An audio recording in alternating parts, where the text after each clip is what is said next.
Had a busy week this week. I had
The views presented in this program are not meant to express the specific views of the Lafayette Bible Fellowship.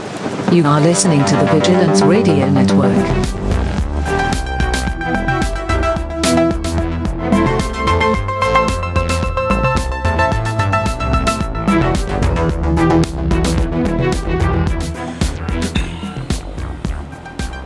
Okay, I think we're live. And we're back with Culture and Sanity. Episode number 8 of season 2. So, welcome back. Happy Saturday morning. I would say there's a few things on the docket, but there's really only one main thing on the table for discussion today. It all sort of is centered around what's going on in our culture as far as happenings.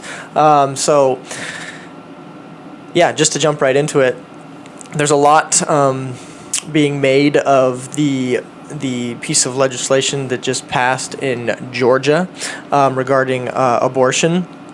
And with that, there's been just a lot of response and backlash and all that. Do we already have response? Jesse likes Pastor Dad's shirt. Oh, yeah. No, summertime. He says, sun's out, guns out. Sun's out, guns out. Yeah, so anyways, thanks, Joe, for your kind words here. So there's a lot being made of just what's going on in the news regarding abortion, regarding Georgia, regarding Hollywood. All right, you're distracting. You're distracting the show with your sleeveless shirt and your Morpheus glasses. A lot being made of it. So they passed a piece of legislation, and then celebrities and the like have come out and responded to it negatively. Shocker. So things like Netflix and Disney and Amazon, like the CEOs and showrunners of specific shows and movie producers and directors coming out basically saying that if this is happening in this state, then we're basically gonna boycott this state. We're not going to work here. In recent history, Georgia, I think, has had a lot of tax breaks and stuff for filming there, and so that's why it's been a really popular destination for filming locations and such. So Yeah, like the CEO of Disney responded after the, I think, CEO of Netflix came out and was like, yeah, like we don't feel comfortable doing anything here if our people are going to be treated this way, and we are working alongside people that are directly affected by some of these things, and so out of solidarity and stuff, like we're not going to film here. We're not going to take our business here, and yeah. So what are they saying? People are screwing around? Nice. Didn't. Yeah, that's what they're saying. I got that somewhere. I'll find it. Amazon is another one. There's a movie with Kristen Wiig, I think. Yeah, a little light, a little faint, but a movie with Kristen Wiig where they pulled the movie from the state basically, and everybody's looking for new places to do it. Another thing that in the news. As a response, Jim Carrey, who's been really outspoken lately, for his for his artwork, basically his political artwork. He recently, just earlier in this week, he released this newest painting or drawing. Was that or just something. this week? Yeah, I think it was. Feels like forever. I think it was, and it was It's graphic. very graphic, and I think it's the Alabama governor. Yeah. Basically, it's depicting the Alabama governor, a grown older woman. It's like a caricature style drawing, but a grown older woman being aborted, sucked through a tube, basically, and it's this really From her head. From her head, yeah, and you see like the doctor's hand and the long tube, and she's basically being killed. And yeah, he releases it and says something to the effect of, "We should be aborting before they can grow and become the governor of Alabama," or something like that. So it's really quite hateful. And then, kind of funny on that note, though, sort of received the same sort of response that Alyssa Milano received when she basically campaigned and solicited people on her podcast to come and share their story or whatever. He sort of got the opposite sort of feedback, and it was people like Shapiro, for example, was like, "Oh, geez, thanks for showing us what abortion really is." I think Shapiro is the one that first started that backlash on that. Yeah. And there's a few other people that were like, "Thank you, Jim Carrey, for detailing the graphic, nastiness of abortion." And, so he sort of solicited this feedback that maybe he thought he wouldn't get or something. So it's kind of ironic, kind of funny. So things like that, Jim Carrey and his artwork being another outspoken person. So we were going to just try and jump into those kinds of things. And I have some questions if we want to fall back on those specific topics. But sort of last minute, we're just sort of pivoted, and we want to just sort of lean into it and talk about just the pro-abortion arguments and just... it's talk everywhere in the media right now. Yeah, it's really quite annoying, if I'm being honest. This, like I was just sharing before we went on air, this isn't something that we want to talk about. I don't want to talk about it. I think it's terrible and sad, and it's just not a fun topic to talk about, quite honestly. It's not fun to theorize where this could go, and it's just so blatant and overt and morally wrong that it's just not fun for me. I don't know how you guys feel, but I love it. You love it. I'm always compelled to talk about things like this. Yeah, well, there you go. So we want to just sort of lean into the pro-choice arguments and sort of dissect them and see where they're flawed. But specifically the ones that are being made by pop culture. Right? Yeah. And so I had because that's the thing is, so we have this thread between us where we are always sending each other news articles, whether that's, I don't know, news articles about Michael Jackson or Roseanne. Those are the ones that kept popping up. But it seems like lately every article that involves pop culture, is about abortion. Mm-hmm.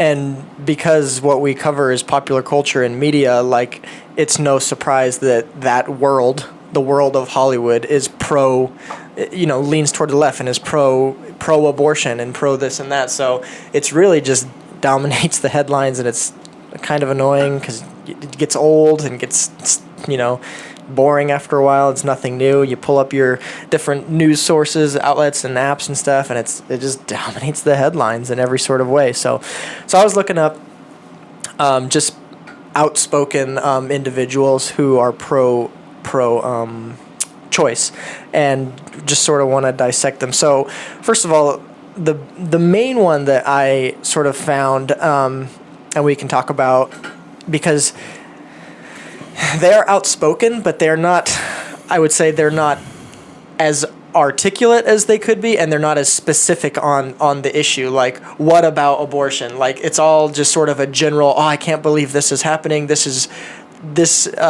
not articulate because they're coming out of Hollywood, and they're only articulate when they have a script in front of their face. That is not true. There are plenty of people. We've had this discussion before. There's plenty of people in Hollywood who are very articulate. Here's living proof of what I'm saying. Okay, so my point, they're really just sort of generally pro-life, or not pro-life, pro-choice. They're like generally pro-choice, I support these people, I support that. They're not like honing in on specific aspect of the pro-choice movement.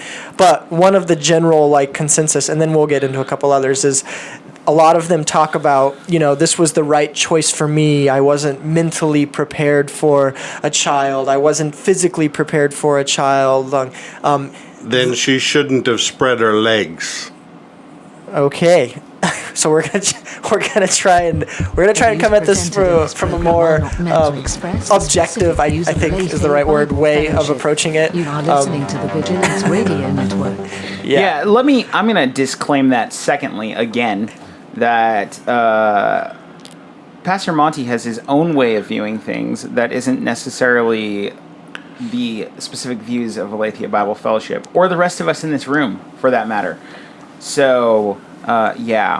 This whole abortion thing, the reality of it is this is a misnomer for saying that it's okay to go out. I want to go out and have sex, and I want to go out and play around and not deal with the consequences of my lascivious behavior. And that's really what it's addressing for the most part. Okay. I think it's a little bigger than that. And as well, sure, there are cultural aspects, there are sociological aspects, there are the theological aspects, but if we boil it all down and break it down, the reality of it is that people who go out and promote first of all, it's a big business for certain industries. It's an industry, no question. But the reality of it is we're talking about people who are irresponsible in their personal behavior, and they don't want to deal with the consequences of the child that's produced because of their irresponsible behavior. Scripture clearly says, do not fornicate, and there's a reason why. The majority of the people that we're talking about now in regard to abortion are people who don't even see those people that they're killing as people. Mm-hmm. Yeah, I know. So it's an issue of indoctrination. You don't. And we have 60 years of indoctrination for these people. Right. So, but the way that you're talking about it, saying that's how long Planned Parenthood has been around or something. Well, Planned Parenthood has been around longer than that, but the way that you're talking about it implies that it's the people who completely understand but then go against that are the ones that are taking part in this, when in reality it's a bunch of people who've been indoctrinated to it and now have to be re-educated. I'm not going to argue that. I think that there are a lot of people who operated their lives out of ignorance. So then, just regarding the general consensus from the people, these outspoken individuals, what would be a more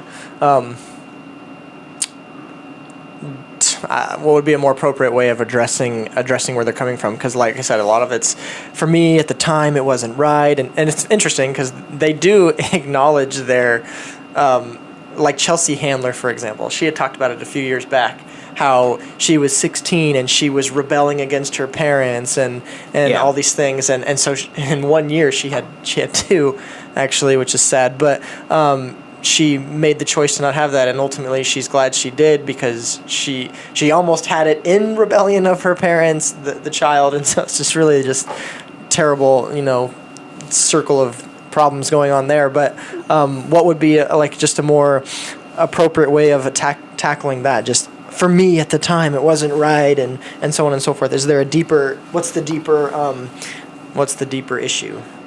Lucy Brown wants to comment. She says, "Why invite the old man to be in the panel? If you want an honest feedback from a different point of view, do not disregard what he has to say." So you see Lucy... Thank you, Lucy Brown. So you see Lucy, who seems to be oddly, strangely connected to the old man in some way. So you see, Lucy, when you have different points of view, those different points of view are not immune from criticism or critique. Right, old man? Sure, that's fine. I have no problem with that. The thing is that I agree that a lot of people operate out of ignorance in this standpoint, and really what we're coming down to is that in the 1950s in particular, the late 40s, early 50s, so the end of World War II, what we saw a revolutionary change take place within our culture all the way into the 60s and 70s, where there really was a rejection, as it were, of social mores.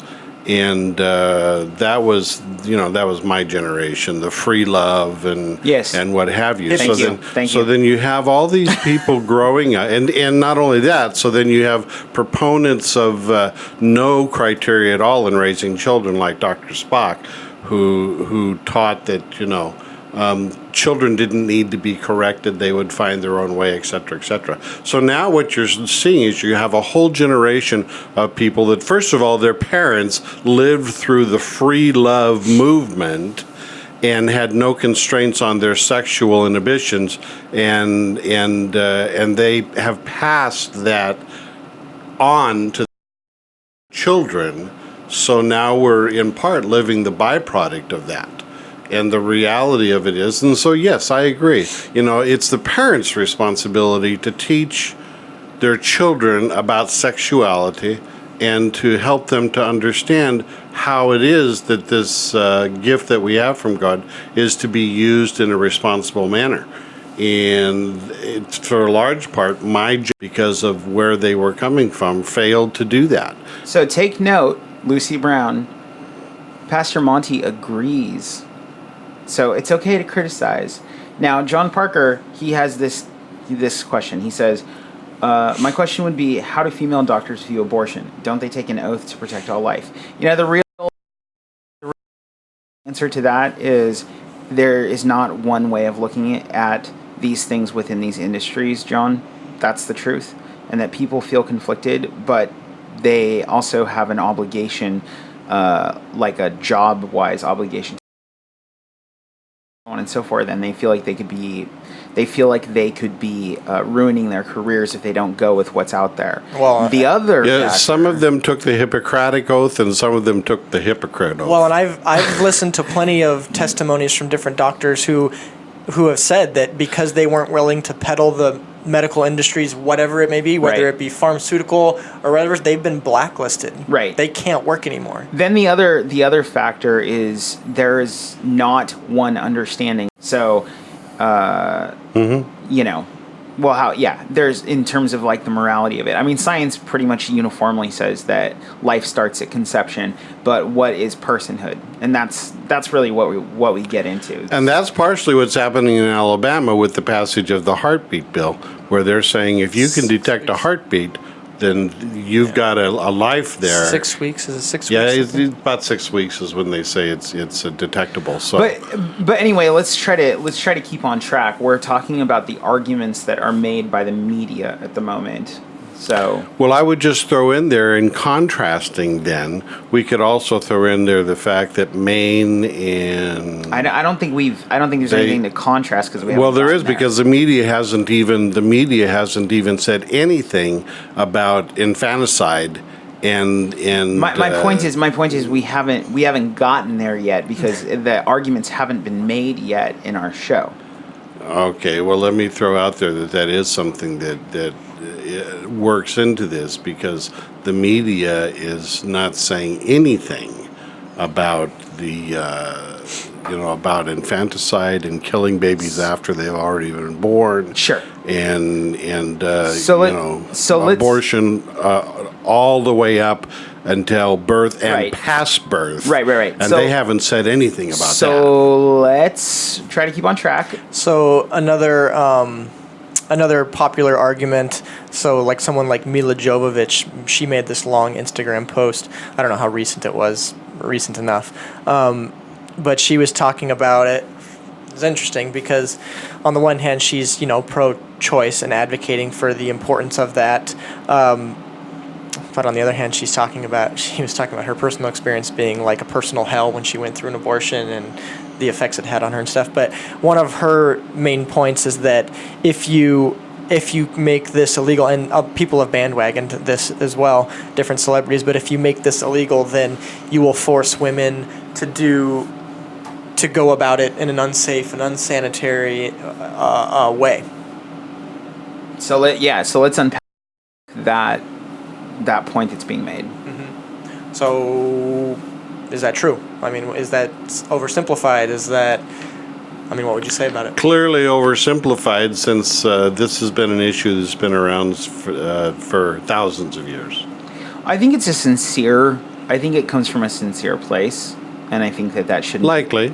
And I think that shouldn't be discounted. The fact that she describes her experience as being distasteful right there is something that you should take the sincerity of it. I think that can't be overstated. That I don't think she's being flippant here, and she's not speaking out of experience.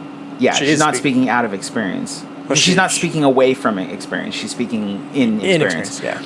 But that's really weird. Inexperience. Yeah. Anyway, but she is making a presupposition there that I think is sort of slipping under the radar, and that is the idea that women have no alternative but to have an abortion.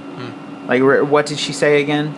I'll read it. So she said, abortion is hard enough for women on an emotional level without having to go through it in a potentially unsafe and unsanitary conditions.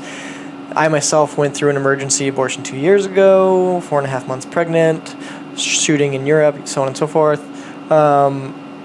She had to be awake for the whole procedure. Right. Okay. So I mean, that's good enough. Like the long and short of it is the presupposition that she's holding is that she had to have an abortion. What does that mean? An emergency abortion? Now, I don't know the circumstances under which it is, but she cited that part of it had to do with the fact that she's shooting.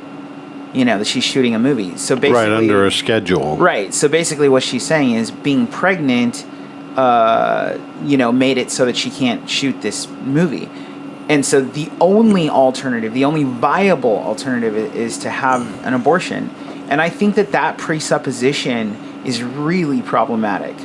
Yeah, the consequence of my lascivious lifestyle. Now, hold on. You don't know that she... Hold on. You don't know that she was living a lascivious lifestyle. In fact, Is she married? Yeah, I think she is. She has two other kids. Regardless, the consequence of having sexual relations with my husband then is now an inconvenience to me. So, Jesse has a comments. Let's see. What do we got here? Yeah. I know of several women past your Monte's age. How old is that, by the way? 82? It's up there. Who were dropped off by their mothers, the greatest generation, to abort the child in fear of what society would say. So we're talking bad form. Okay, hold on. So I think the point Joe is making is there are people who were aborting a long time ago. I don't buy that there's a big difference between generations. I think it's talked about more often now. I would agree with that. And society frowned upon children out of wedlock. Yeah. Oh, yeah. I mean, it was not uncommon for girls that got themselves in trouble and pregnant to be shipped off to an aunt or someplace, where they couldn't be seen by the local people. Jon Snow. Yeah. It's a Game of Thrones reference. Yeah. I agree with Jesse. That's really true. And that is because there has been, for hundreds, if not thousands of years, a misconception in regard to the issues of sexuality and how it is that sexuality is expressed within the realm of self versus within the realm of Scripture. Yeah, I agree with that. And what Scripture presents is appropriate as God designed it. There, even within the church, if you look within the church, going back into early church history, what was it Origen who castrated himself? Yes. Yes. Yeah, because he couldn't deal with his sexuality. Well, he could deal with his could deal with sexuality. it. He castrated himself. Yeah, that's right. Joe points out that it could be an ectopic pregnancy. That maybe Mila. I don't know if you're talking specifically, Joe, about Mila Jovovich. Or just speaking in I'm on first name basis with her. Yeah. I don't know if you're talking about Mila, but yeah, I agree with you. Like, we can't say it's A, her lascivious lifestyle, or B, that, there wasn't some reason why it was an emergency. That being said, but she notes a reason, and I think that makes it suspect. And then the other thing is, there's a huge difference between preserving life. Yeah, the intent behind an ectopic versus the ectopic versus the intent behind an abortion are completely different. Right. One, abortion has the sole intent of terminating the fetus, because the fetus is not wanted. Right. Or as in her case, it was an inconvenience. So anyway, I think the presupposition there that the only viable alternative is to have, assuming what she had said is the reason. So assuming it's not an emergency, assuming that it's not a medical life-altering emergency, and so maybe speaking away from her, but just applying her presupposition to other people, then I think you have to ask yourself why that presupposition is acceptable. Because when you're looking at these presuppositions, you have to ask yourself, would these apply in other standards? And I think you can do that because one of the things that abortion rights activists, I suppose, do is that they try to conflate the issue by connecting abortion with the removal of a body part, for instance. Mm-hmm. They try to disconnect it from the issue of personhood or life. Mm-hmm. So the question then becomes, could you apply that standard across the board? And I think you can. You can apply the standard that Milo is purporting, that when something doesn't make sense, you get rid of it. But you don't do that with any other life, right? So it's really a question of how you view life. Oh, I'm not necessarily. Yes, I agree with that, but I'm not necessarily sure that what you're saying is exactly accurate. Because look at what we see, at least in this culture and the overall culture now, with the issue of marriage. If I don't get along with somebody who I married, then I just get rid of them and divorce them. Right, but I think there are some things that we hold true. So at what point does something become a life? Because you wouldn't say to your child, at least it wouldn't be socially acceptable at this point. At one point, I think it really was, to just kind of get rid of your child and ship them off somewhere. But now it's like, I don't think that would be socially acceptable. So it's really interesting. But you wouldn't say to your child, like, I had an emergency, whatever, so I'm just going to get rid of you. Like, you wouldn't do that. Well, there are some parents who've done that. Socially acceptable. No, that's true. So the issue, and take it a step further. You're not okay in my life for what I'm doing right now, so I'm literally going to terminate you because you're dependent on me. Mm-hmm. That's the other thing. Yes, I agree. And even though there are times in the life of a child where that's tempting. Wow. Okay. So the question then is, when is life life and when is personhood is what you're saying. Well, that is part of the question. But that depends on what you want to... I mean, you have to have a standard for that. And it's... A lot of the times you hear the jargon viable thrown around for the pro-choice side of things. And, and then that side of the argument leans on science a lot of the times and stuff like that. But you've touched on the philosophical aspect of the argument culturally, which is there are no more mores or values because we've thrown out God. What I'm getting at is even when people do claim some sort of standard, they're still willing to take an irrational leap from it. Like, for example, if someone wants to claim science as their worldview, and also claim pro-choice. Man, I keep having a hard time sticking that, but they'll take an irrational leap from science, even though the science is unanimous that at conception cells start multiplying and stuff, right. And so it's the definition of life in any other biological organism. But with this, they take an irrational leap, and then it's arbitrary standards. Well, one of the things that the difficulty with the decision that was made by the Supreme Court in regard to Roe versus Wade was that the science at that point was not as developed as it is today. And much of the premise that was put forth in regard to this case was not scientifically based. And we know today, medically and scientifically, more about when the inception of life takes place than was known back in those days. So we have two comments I want to get to. So John Parker says, we have a biblical understanding that all life is sacred. Our hope, from a Christian worldview, would be that adoption or other means of preserving that life is considered over its termination. I think that's a really good point, John. Yes. We hadn't talked about it yet. I was essentially just unpacking the presupposition that there really is no other choice. But adoption is an example of where you could go with that. The problem then comes into whether it's a worthwhile thing for her to carry the pregnancy, and that's only going to be dependent upon how she views life. Mm-hmm. So then the other question.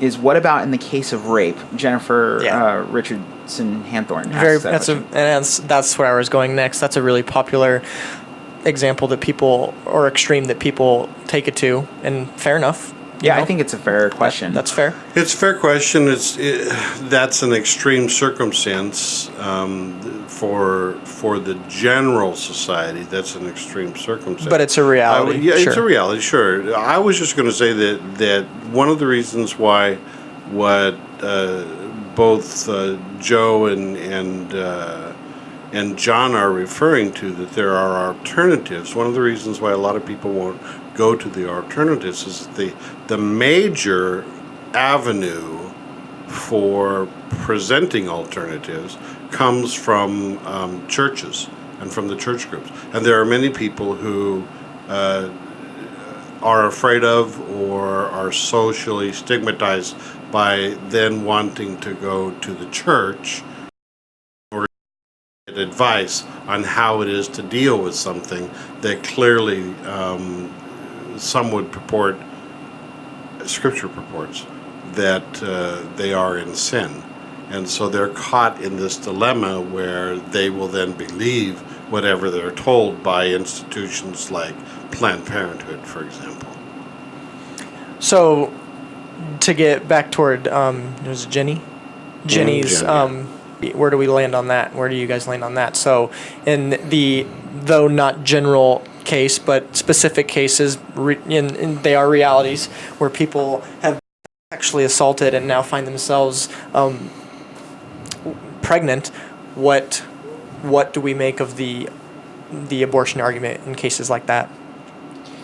Well, I think again it's a question of how you view human life and what is viable in it. I think nobody would want to be blamed for the sins of their father, right? Mm-hmm. And I think that's what it comes down to. I mean, in all those cases, I think, unless it's a really complicated situation, in all those cases, a man rapes a woman, impregnates her, and basically what we're saying is that the child's life is now based upon the worthiness of the conception. And I just think that there's something messed up in that. Because essentially what you're saying, so you don't want to call that child a life until you define them as a person, right? Mm-hmm. And then after they're a person. So my question is, after somebody's a person, so let's say that somebody was a product of rape, or you've got, baby Steve as a product of rape, right? And this baby's in the womb. when does that baby now have viability on their own in terms of their value versus carries the value of their father? If that kid is going to be, when do they become a person on their own and not the product of the rape in terms of their life? And is it only after they exit the womb, or is it in the womb too? Like, should life be valued? So in my mind, yeah, it's a really terrible thing when that's forced onto people. But it was also forced onto the child to become a product of that conception. It was forced onto the child to have that. Does that mean that we then should take that away from the child? Like, that we should take that away from the child? And I mean, yes, one is forcible and gross and all of this, but when do we for ourselves that way? Like, our value isn't based up, we didn't choose our parents. Like, our value, and that's one of the reasons why we shouldn't be held accountable for what our parents did. I don't know, I find it to be really problematic. On top of it, there's a lot of people who are born as a product of rape that are, like, really important to society. Yeah, you can look up side, like, the pro side of what you're saying, like in people's personal testimonies, like, I was the product of this and that, and I'm so glad. But I'm just trying to, like, forecast the response on someone on the other side from what you just said. Like maybe they would say all of what you said is all well and good, but it doesn't really deal with the emotional side of the woman. Like, it's sort of what you just said could seem like disconnected from what the woman has gone through, what that baby, the trauma that would. Well, this really goes back to the issue constantly be lived in because of This goes back to the issue of your basic life concept in regard to where do you fall in how you understand life itself. And Francis Schaeffer, in his work "How Then We Shall Live," talks about the fact that, first of all, where we are today, he prophesied we would be back when he wrote this work, 60 years or better ago. It was a long time ago. It was a long time ago, and his basic position is, look, if it really comes down to where your belief standard is, and while it's a terrible thing that a woman would have to have the emotional stigma of the child growing inside of her being the product of rape, if you believe that God is sovereign, and if you believe that God is the one who allows life to begin with, then from a theological standpoint, I think you could argue from a stronger position that just because somebody is raped and is now going to have to go through the process of bearing a child to term, that child should be aborted. Because the reality of it is, again, if you yield to God's sovereignty and you understand who God designs man to be, then that even itself within that event, you have to yield to the fact that somehow God is going to make good out of that which was tragic for you. Yeah, I agree. I think that's the basic theological response. And I'm sorry if it doesn't come across as incredibly emotionally, like that it doesn't seem sympathetic. The truth is that what man intends for evil, God can use for good. Yeah, amen. Especially to those that love him. And I think that you don't want to remember this moment in life where something terrible happened to you, and that's completely understandable. But that child should be seen as a blessing despite the evil. And I think that you can't have a unilateral view of the morality of a person, of a child who's conceived in a perversion, because that's what rape is. It's a perversion, right? You can't have a moralistic view of that and say that basically that life is now worthless and should be just unilaterally gotten rid of because one of the parents did something that was perverse and evil. Because if that is true and you're to follow that view all the way through, then you have to go to somebody. Then you have to believe that the people that are legitimately persons walking around in this day and age who are products of rape should be aborted. You have to believe that they are evidence of a moral evil that should be gotten rid of. Right. And I can understand why, like on a personal level, you wouldn't want to do that. Like why you wouldn't want to live with that. Pastor Monte called it a stigma. I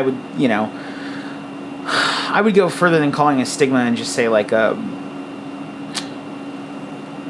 trauma. Like I can understand why you wouldn't. I can understand why you wouldn't want to live with that trauma. But the alternative is it's untenable. It's morally itself morally repugnant to say that because this was something bad that was done to you, but God created a blessing out of it.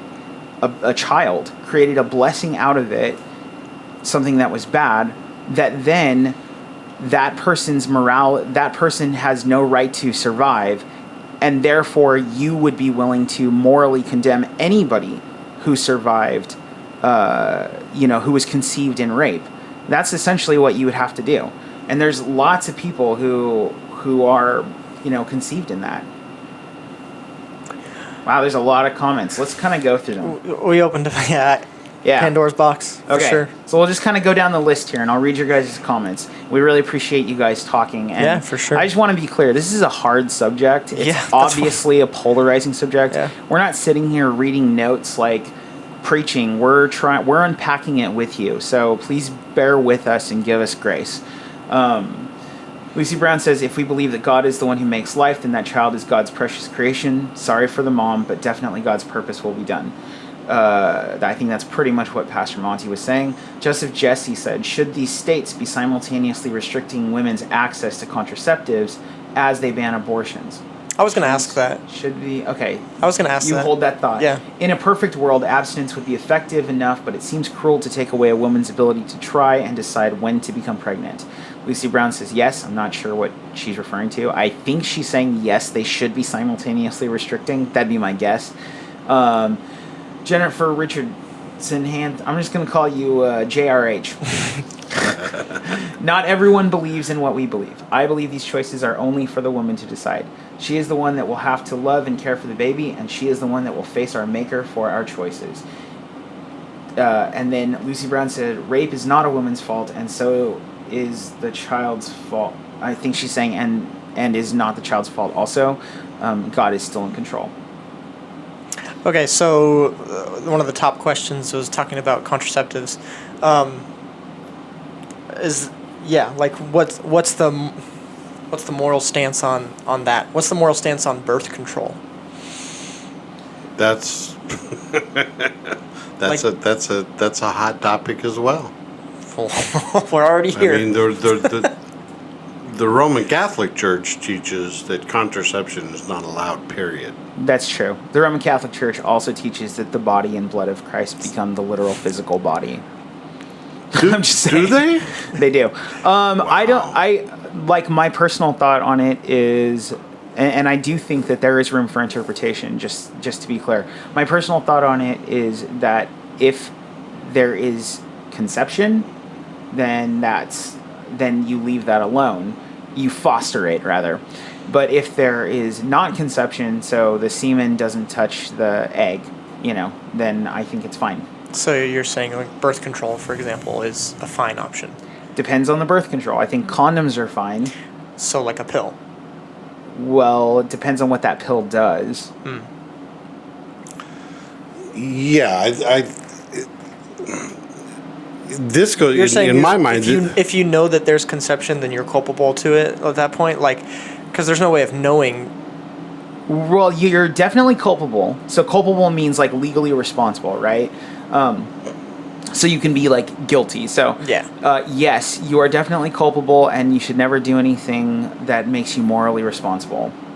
In my mind, But I think that there are some. I'm trying to pull back to my love line days, but there are some contraceptives which are, that basically flush the system regardless of whether conception has happened. Yeah, that I have an issue with. Yeah, in my mind, the real issue has to do with going back to what I stated earlier, that we have a responsibility as individuals to understand who we are, and that includes our physicality.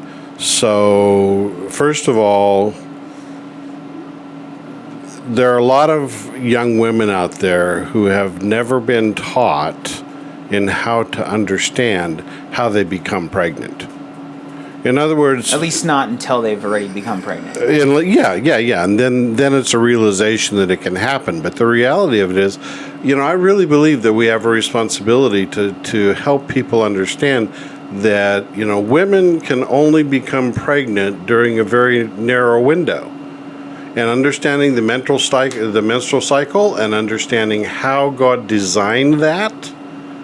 And being cautious then of when you do or do not engage in certain behavior. If you don't want to become pregnant, then don't engage in behavior during that very narrow window when you can become pregnant.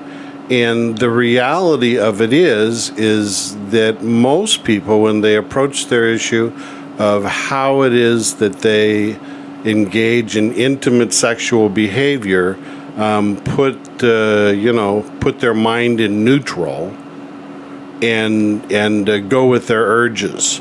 And my thought is that that's irresponsible. And I have talked to so many people who have said, I don't know how it happened. It just happened. And my response to that is, no, it didn't just happen. Nothing just happens. You have a responsibility to be aware of your surroundings. You have a responsibility to be aware of your conduct. And if people would take that responsibility, then there would be less people walking around wondering what happened. And so I fall on the side of saying, yeah, I believe that you can control when a child is potentially going to be born or not. Having been married for 40 plus years, having 3 children, I can guarantee you that I had sex over the past 40 plus years more than 3 times. Well, that's good to know. Well, okay, we want an honest discussion. That's an honest discussion right there. I want to try and get to another popular argument to unpack regarding it. So someone like Rihanna posted on her Twitter or something like that, like this grid style picture of all these faces of all these men. And the basic sentiment was that why are we allowing men to decide all of these things for us and legislate all these different things for us, like when it's an issue that is intrinsically tied to women, is the argument. Well, I disagree with that premise as well. Sorry, I missed it. I was looking at Joe's so I'll repeat it quickly. So Rihanna, for example, posted this like big, grid style picture of all these faces of, men and government people. And so the sentiment is, why are we allowing men to legislate all these things that are intrinsically connected to women? So the abortion thing is, right. It is a woman's issue, and it has nothing to do with men. Help me, right? Rihanna She's a singer. She's a singer. She's from Barbados. Oh, okay. Okay. Are you gonna make the completely ad hominem point that because she's a singer she can't be an intellectual? Well, her assertion we're gonna call that is a waste of time. Her assertion is not intellectual. We only got 15 minutes, so let's unpack. Okay, well, her assertion is not intellectual. Well, the reality of it is, I know there are people that are on board with that nonsense. That's what I call vote by an excrement. The reality of it is that All you women out there who think that you're the only one who controls this issue, you can't get pregnant without a man. Fellowship. You are listening to the Vigilance Radio Network. So you're saying the basic premise that it's an issue intrinsically connected to women is flawed from the get-go? Yes. I would agree with that premise. I would agree with the premise that, like, you can't in the same breath argue that we are equal to each other and that we are essentially the same as and each then other. say, this is only for me to talk about. Yeah, and then say that. There's something logically flawed there. So I think that's a pretty simple answer to that argument. So along the same... Maybe it's not along the same lines. Where is it at? Jennifer Richardson, JRH says, why not mandate vasectomies? I really need that clip from The Office where he goes, snip, snap, snip, snap, snip, snap. You have no idea the kind of emotional he takes on a man. Here's what I will say to that. Please, no! No! No! There's a huge difference. I understand the point you're making, or at least let me unpack that for a second.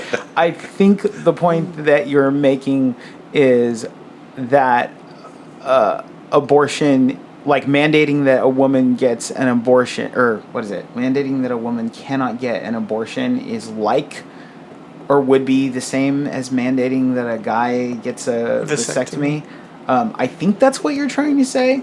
But I think that if you say it that way, it's really kind of inverted because, first of all, one is a life that is there, and the other is not a life. It's merely the makeup of life, or it's only half of the makeup of life. But then it's like an inverted process because one is like, what were you going to say, Adam? Nothing. Keep going. I think you were kind of with me on the same page there. Keep going though.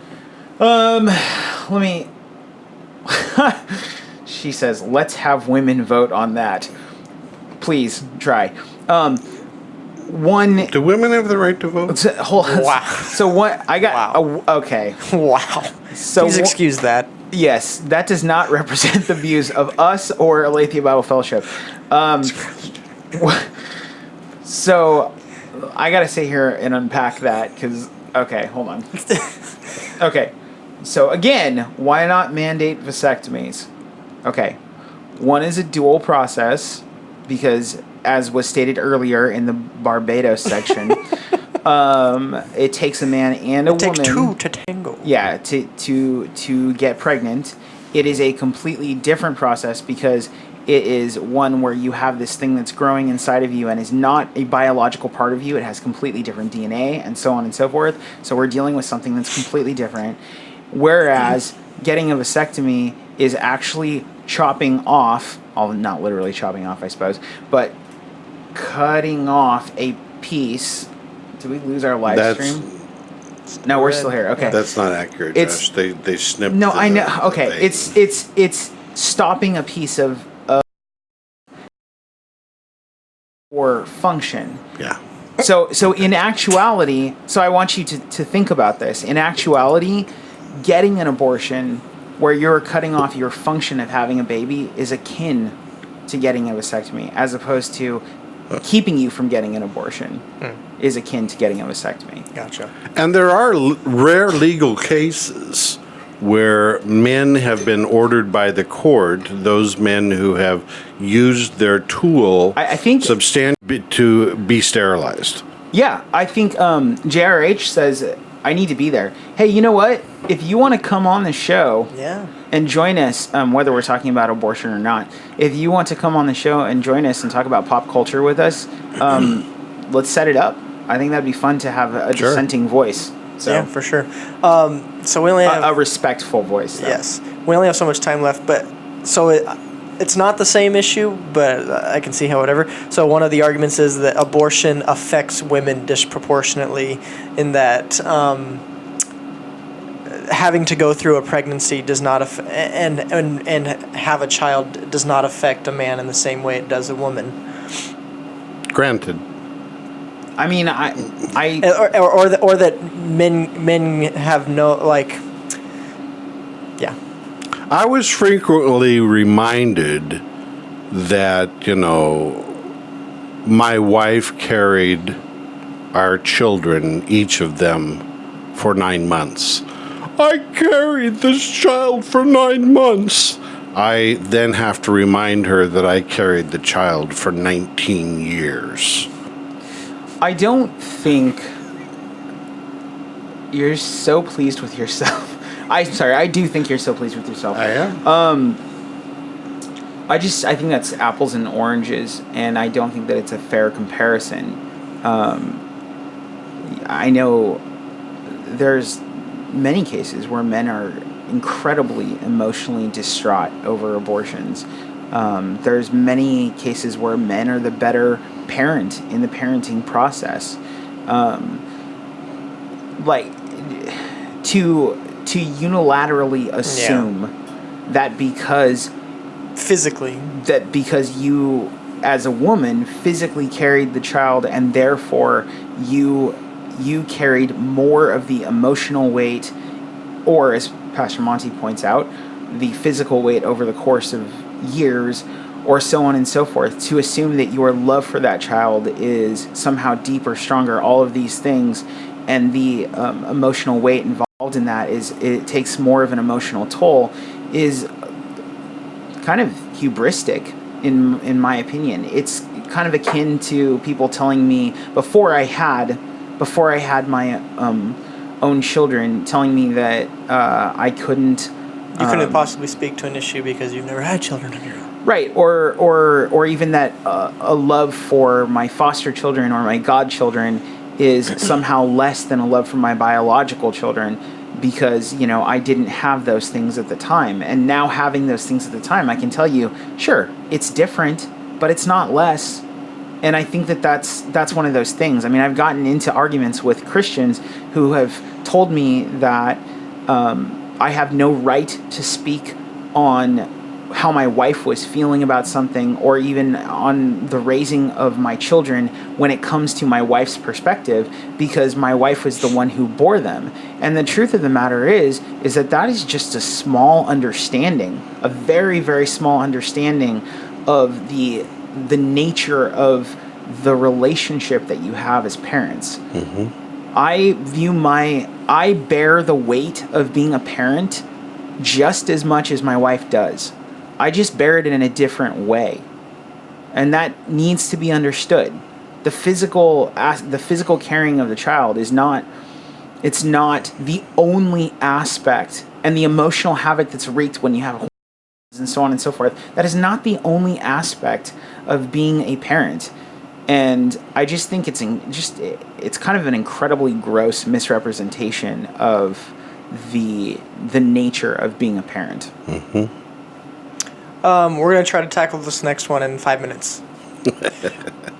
So one of the popular arguments is the fetus is part of my body. It's part of my one body, and so I should be able to do whatever I want. I think that part of the argument against this would come back to personhood naturally. But is there another part of that argument that's flawed, that the fetus is part of my body, and so I should be able to treat my body, I should be able to pierce my body, tattoo or whatever, I should be able to do with whatever I want to that thing because it's part of my physical body. Josh alluded to that earlier. I'm sorry, I was reading comments. I was saying one of the popular arguments is that... here's the comment, Pastor Monte. JRH says, let's do this, come on the show. Then she says, respectful, like quote unquote women voting, alluding to you making a comment about whether women vote. So I just want to point out that was a joke. If we want people to be respectful, come on. I was just asking a question. No, you weren't. But anyways, you alluded to earlier, Josh, the fact that we're back on subject. Okay. When a fetus is in the womb, it is its own independent. Yeah. It has its own biology. It's not independent. It's distinct. Well, it's distinct. Yes, thank you. It's distinct. It's still dependent at this point upon the mother. But the reality of it is that it's functioning within itself. It has its own DNA. It has all those types of things which are independent. Systems, yes. So I think that a logically flawed argument is being made when somebody states that. Yeah, when a baby's in the womb, a fully formed baby, not like a deformed one with birth defects or whatever, but like a fully formed one, like with 5 fingers or whatever. The mom doesn't now have 20 fingers because she's got 10 for her 2 hands and then 10 more inside of her uterus, and you know what I mean? Yep. Like, that's ridiculous. She doesn't have 2 livers and 4 That's another one of lungs those leaps that people make. Like, they want to hold that argument, but then also, understand the absurdity of like what you're just saying. Like, yeah, I don't now have 20 fingers and 20 toes, but yeah. Okay. Well, we opened Pandora's box. I thought it was cool to have so much feedback. Yeah. And yeah. I don't think we even got to as many arguments as we could. Oh, there's a lot more to unpack in this in regard to socially, philosophically. As we're leaving this topic, and I'm sure it won't be the last time we talk about it, yay. But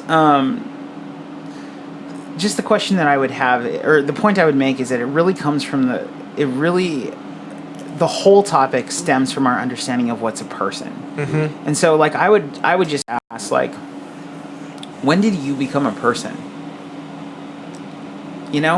Like, would you tell your child that they weren't a person when they were inside? Like, if you're a mom, would you tell your child that they weren't a person inside your womb? Your womb? Your belly? I mean, it's not technically in your belly, but you know what I mean.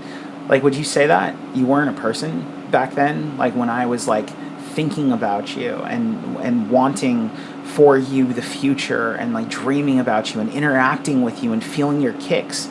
Because that's really what it comes down to. Like, when did you decide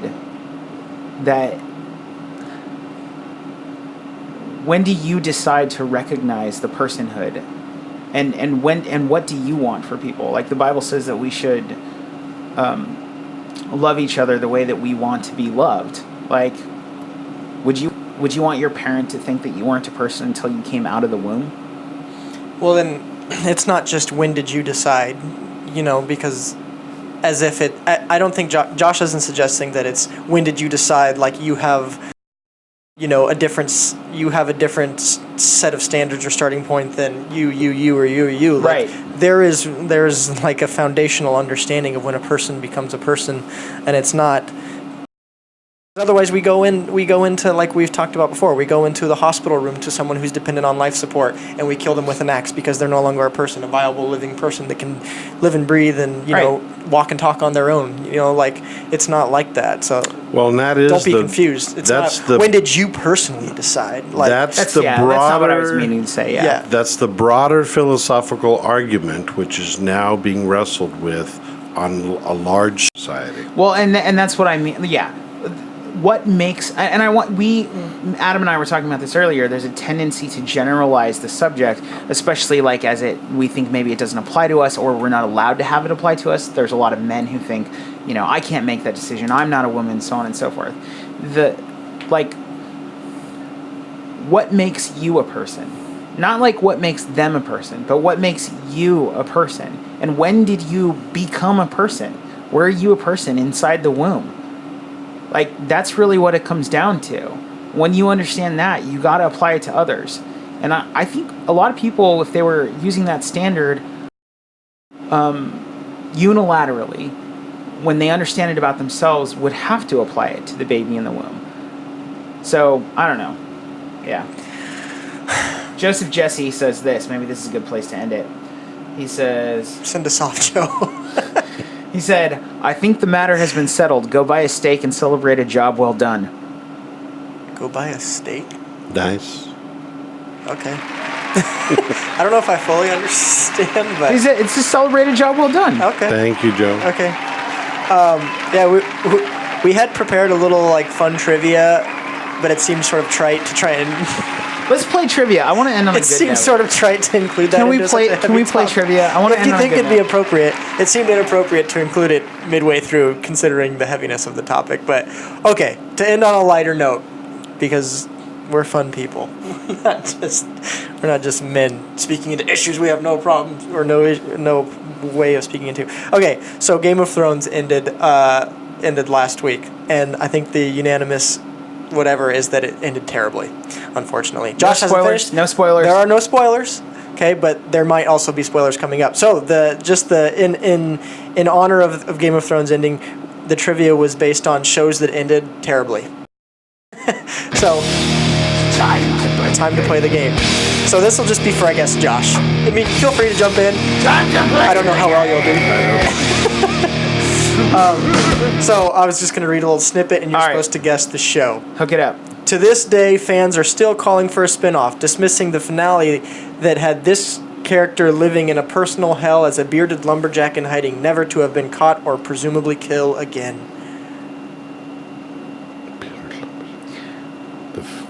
Living in a personal hell as a lumberjack? Yeah. I'll give you a hint. It's a Showtime show. Dexter. Yes, Dexter. Wow. Yes. Impressive. Somehow the show ended with him I didn't in even solitude see it. as a lumberjack, and it was just like this absurd thing. Anyways, next one. Sure, love stories don't always have a happy ending, but with such a long, drawn-out story about Ted and how he met this woman, one would expect it to be a romantic love story, not a tale of the one that got away. About Ted? Ted is the Ted is the character. Can he's you one read of the that main again? characters. Yeah. Sure, love stories don't always have a happy ending, but with such a long, drawn-out story about how Ted met this woman, one would expect it to be a romantic love story, not a tale of the one that got away. How I Met Your Mother. Yes. So the show ended controversially because it was sort of a secondary whatever, and he's, pursued, his love interest with Robin. So people Haven't were like, seen what that the? show either. Oh, wow. You're pretty good for meta knowledge of things. It's true. Another finale that polarized viewers. The much-hyped end in 2010 seemed to add more confusion on top of the head-scratching premise of the series Lost. as a whole. So wait, were they dead all along? Are Lost. they dead now? At which point did they die? It's Lost. It is Lost. Wow. Very nice, Josh. Very 3 for nice. 3. Yeah. And for the Next. record, I didn't find that ending confusing at all. The two-part finale saw the core foursome arrested for failing to help out someone in trouble. Seinfeld. Yeah, that one I apparently know. Breaking the Good Samaritan law. One I know. Seinfeld. Seinfeld, yes. In this absolute disgrace, Charlie dies because a piano drops on top of him. Two and a half The camera men. pans to show the series creator. A piano drops on top of him, and then the camera pans out to show the set of the show. Yes, 2.5 Men. 2.5 Men. Showed Chuck Lorre.